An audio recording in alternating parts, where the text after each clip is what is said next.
Where's the break even? If you were to delay 1, 2, 3 years, how much money would you not get? And then when would that be recouped? Now, here's the other part. What are your other assets doing?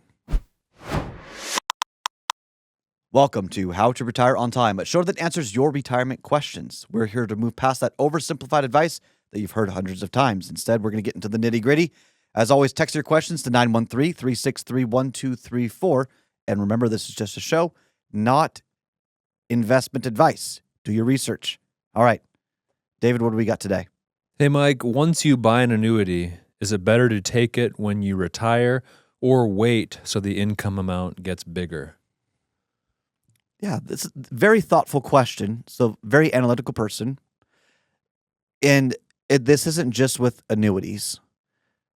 And don't turn on that annuity, by the way, whoever submits this question. Like, there's layers to this question that need to be discussed. But first off, let's look at this from a higher level. What are they asking? Well, basically, whether it's an annuity, whether it's your Social Security or some pensions, if you start the payout or the payments later, it's typically a higher dollar amount. And so some people might say, well, I'm going to live a longer time. They've got longevity in their life. They've got reason to believe that a higher payout would do better for them. And so they kind of delay these payments. Other people might say, well, I can reinvest the money, so I might as well take as much as I can out now. Some people say, well, I don't have longevity. I do want that guaranteed income. And so they might structure it that way. But here's what gets me. We don't know what the future has in store, even your own health. I've known many healthy people that just out of the blue died. Yeah. So make sure that you're not trying to play God with your longevity, but acknowledge both sides of it. Humans have an averse reaction to loss, and we distort loss over gain. We are more likely to want to avoid pain than to gain something. So just understand there's a distorted position that all humans inherently have. Now, with that said, where's the break even? If you were to delay 1, 2, 3 years, how much money would you not get? And then when would that be recouped? That's the simple calculation. And you could just put in some basic numbers and ask an AI to do that calculation for you, and it'll be done in seconds. Okay. Now, here's the other part. What are your other assets doing?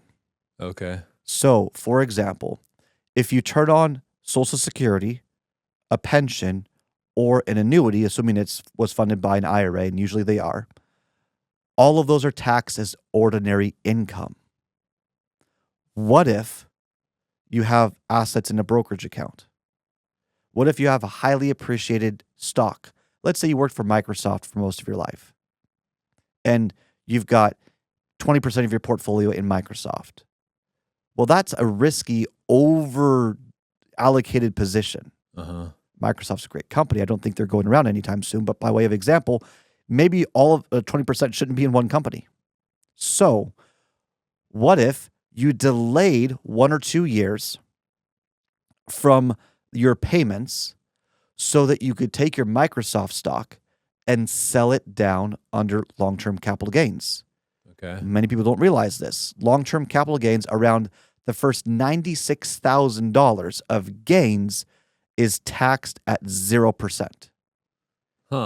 So if the first year or two, you're not paying taxes as you're lowering your exposure to that position, that's a pretty good deal.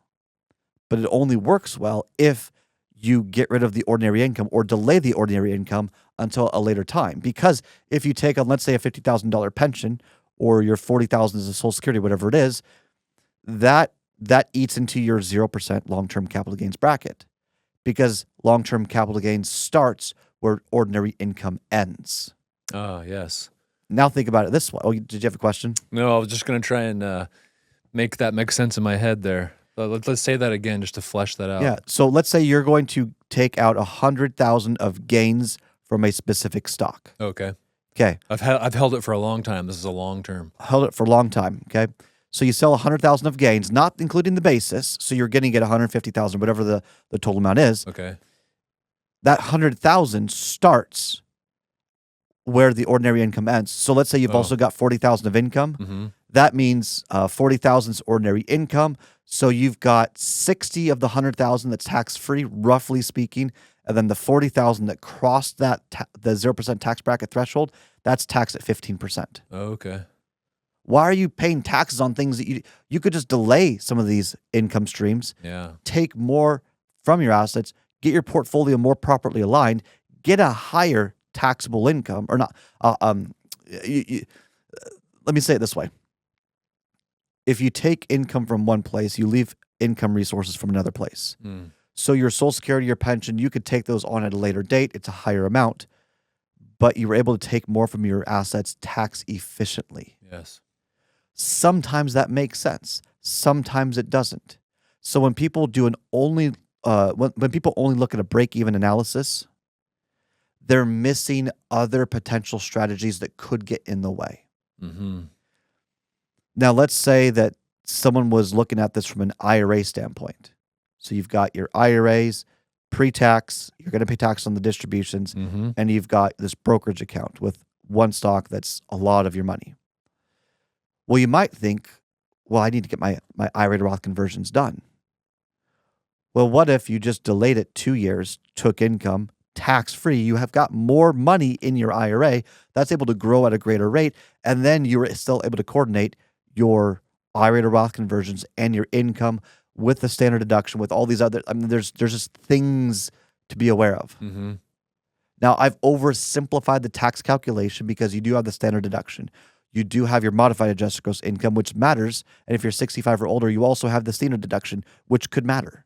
These are thousands of dollars here and thousands of dollars there that account for a larger or smaller tax bill. Right.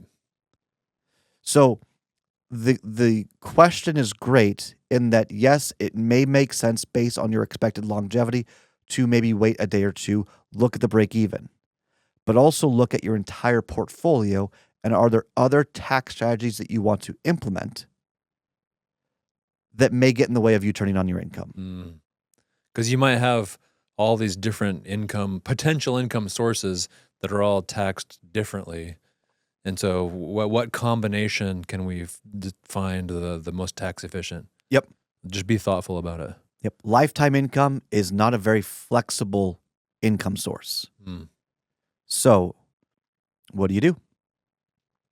Yeah. Well, I'll tell you what you do. Grit your teeth and just pay the taxes. No, you do planning. Okay. Look at the details. The details matter. Yeah. I mean, I guess I'm almost hesitant to even say this. I mean, maybe you could take your annuity and say, hey, we don't want distributions. Maybe the annuity company will negotiate and say, no, just put the funds into your IRA. And maybe you could break it up a year. I don't even know if that's possible though. And if the insurance company would even be willing to do that, something like that. Right. So don't put yourself into a position where you're saying, well, I wish I would have, and then fill in the blank. Mm-hmm. Be proactive about not just when to turn on income, not when to coordinate the income sources, but look at the tax consequences as well.